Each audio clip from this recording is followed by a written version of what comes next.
I don't know if I'm the only one here, but for the past few days now, I've been grinding the brand new rank system, and at times it can be very fun, but other times it can actually be a bit confusing, and especially if you're not playing how Epic Games have intended for the new rank system to be played, you're going to find it very, very hard to try and rank up and hit Unreal.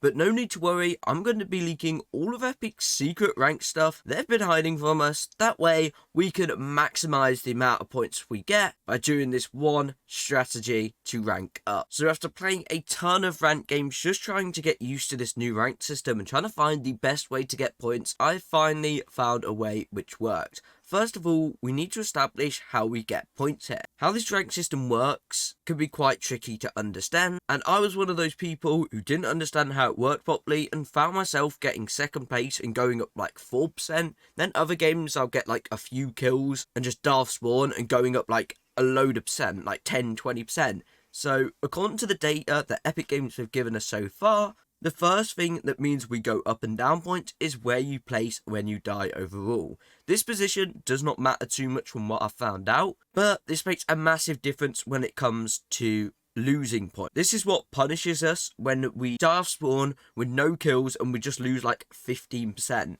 So I decided to put this to the test and try to get a win with 0 kills to see how much I'm going to get up while I was in Plat Division. I think I was a Plat 3 at the time, because I wanted to see if Epic Games wants us to play placement. And after the game finished, I managed to get no kills and a second place and went up 4%, which if I got the win, it might have gone up a lot more, but it just shows to us that you don't actually gain many points for getting placement unless you get that win. But when it comes to off spawn, you just seem to lose a ton of points. Every time I die spawn, it seems like I lose like 15% of my points or something, which is just ridiculous because I could play a full game out for 15 minutes, go at 15%, just to daft spawn after 30 seconds and lose it all again. So really, we need to limit the amount of off-spawn deaths we have if we really want to go up in point. The next couple thing that goes into consideration is your elims. I think this is definitely the biggest indicator when it comes to your points and where you're going to get the majority of them.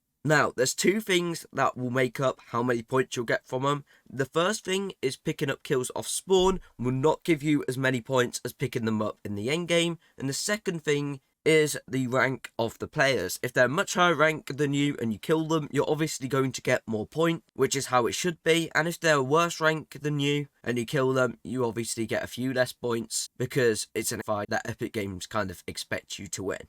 I think when I did my tests off spawn, if you pick up a kill off spawn, I think you get around about 1 to 3% points for killing them, which is literally nothing, especially when there's like a 15% bus fail or something as well. So that means you need like 5 off spawn kills until you're going to actually start to make a gain.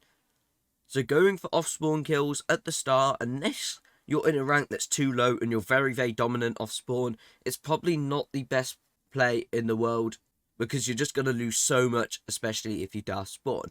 But when you look later down the line and you start picking up kills, you're gaining a lot more percent per a kill. So rather than getting like 1%, you might get like 8% or something per kill, which is a massive difference, especially when you've already picked up quite a few placement points as well going forward. But this just shows to us that at the very, very start, just look to loot up and avoid going for kills, especially when you haven't got the right loot. Now, first of all, I want to talk about off-spawn and the off-spawn strategy you should be going for. Now, off-spawn, you definitely want to play it safe. Try and avoid big POIs which are over-contested, and pick a spot you know you're going to win every time. Now, in duos and squads, it's probably a little bit better to go towards more of the mythic items, because the mythic items are very, very overpowered if you can get them. If you're playing with a really good squad and you can consistently get the mythic shotguns and slurp juices and stuff from the vault, you should 100% go. If you're playing with squad and maybe you're not so good, you should probably avoid those mythic areas. Go somewhere a little quieter, go Breakwater Bay or Frenzy Fields, or somewhere you know you're just going to win consistently, because if you're landing at a spot and you're dying, you're going to find yourself losing a lot more points than you're gaining. So try and land a spot where you're going to consistently dominate and you're going to win most of your fights, because I know no one really wants to land a random hut in the middle of nowhere just to get some loot. So I'm not going to say do that, but all I'm going to say is try and land at a spot that you know you're going to win. Now, the next question so many people have been asking me is, what should we be playing? Solos, duos, or squads? What's going to be the best to get points?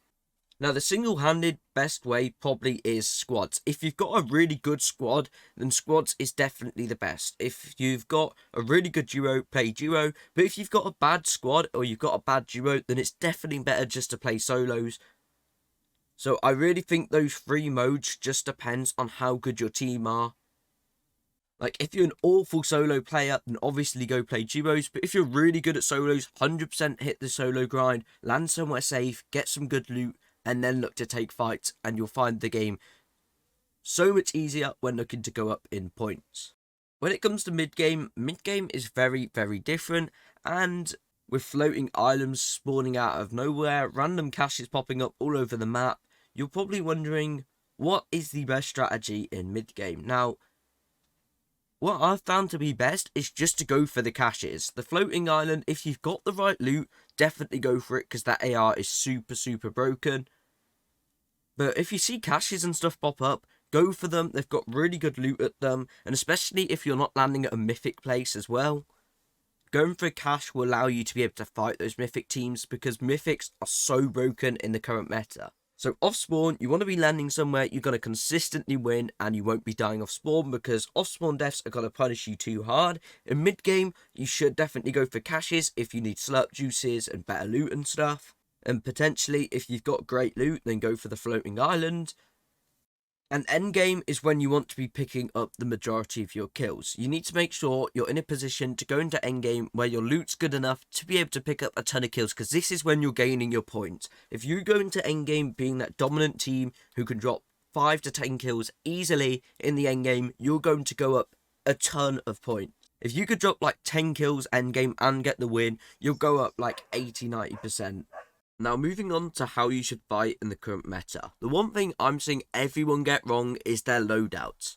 I think this is probably the biggest problem in the game right now when it comes to a lot of people struggling to win these fights. With so much good stuff in the games like mobility, snipers, SMGs, it can be very, very easy for you to drop a set of meds and just have a sniper or an extra SMG or just something extra rather than looking to get yourself 2 sets of meds. You need to always have 2 sets of meds. There's no siphon in the game anymore. So it's an absolute must. Do not make the mistake of having 1 set of meds in this season, because the meta is third party central and everyone is looking to third party. And because there's no siphon, 90% of the time the third party team are going to win the fight. And that's just mainly down to people not having 2 sets of meds. I don't know how many times I need to say this, but you must carry 2 sets of meds. It is literally the meta loadout to have 2 sets of meds. If you want to gain point, you need to make sure you always have 2 sets of meds on you. My next fighting tip is for those of you that find yourself in a 1v2 or find yourself on the back foot. One of the biggest mistakes I'm finding people do when they're fighting in a 1v2 is box up. In a 2v2 situation and you're fighting someone better than you, you should definitely look to box up and just slow down the fight and wait for them to make a mistake. But when you're in a 1v2 situation, your first instinct should be to take high. You want to split that duo up, or you want to split the team up, and when you're in a box, it's very easy for them just to take different angles and just come together. And this is the only real chance you have of winning the fight. Even if you're low on health, look to take high, damage them from above, and then get your meds off. But if you're fighting a really good team, the chances are hopping on one of them is going to be the best move. I've been doing this to so many people, and I've managed to turn a 1v2 situation into a 1v1 and then end up winning the fight from there. Build up, get yourself onto high ground, jump on the guy, just take out one of them in a 1v1 50-50 scenario, and once you've done that, it should just really be an easy 1v1 from there, and then you can look to box up. Anyways, that's going to be it for this video. If you did find it helpful, please smash a like. I'm going to look to do individual videos for solos, duos and squads. So if you're looking forward to that, make sure to hit the subscribe button. And if you enjoyed this video, you may also like this video that is on screen now.